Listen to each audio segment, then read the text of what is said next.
Vitaj pri počúvaní podcastu Zdravie, energia, výkon. V týchto krátkych epizódach ti prinášam myšlienky na zamyslenie sa určené k tomu, aby ťa poučili a inšpirovali na tvojej ceste k lepšiemu zdraviu, mentálnemu a fyzickému výkonu. Každá z týchto myšlienok je založená na mojom osobnom rozvoji, štúdiách a aj praxe pri práci s ľuďmi. Ak chceš viac, navštív sk.dan2tv.eiss.eu. Otázka od jednej štíhlej bežkyni. Prečo som po tréningu hladná? Mala by som viacej jesť? Ale už teraz jem viac ako kamarátky. Hlad je normálny pocit. Telo si po tréningu pýta energiu a pocit hladu záleží na viacerých faktoroch.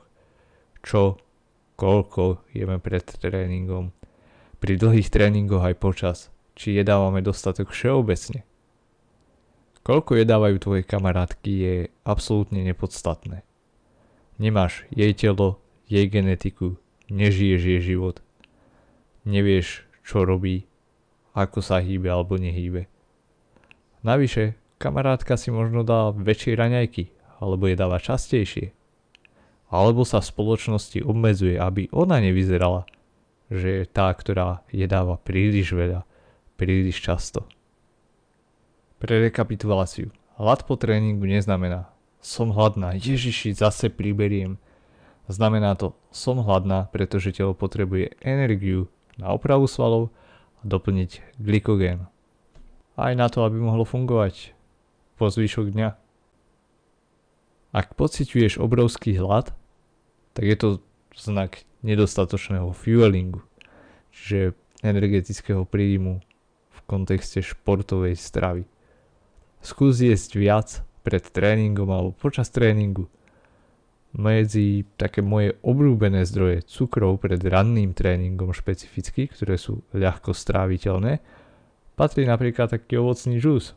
Už 2 deci ti dá 22 gramov cukrov, čo nie je síce veľa, nevystačí ti to na 30 km long run, ale na takú rannú desiatku viac než dostatočné.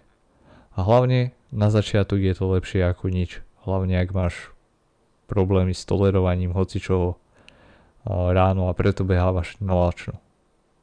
Pokiaľ chceš vedieť viac o tom, aké môže mať negatívne následky behanie nalačno a nízka energetická dostupnosť, čo je pomerne bežné u športovky, pozri si epizódu Ak športuješ, jedz.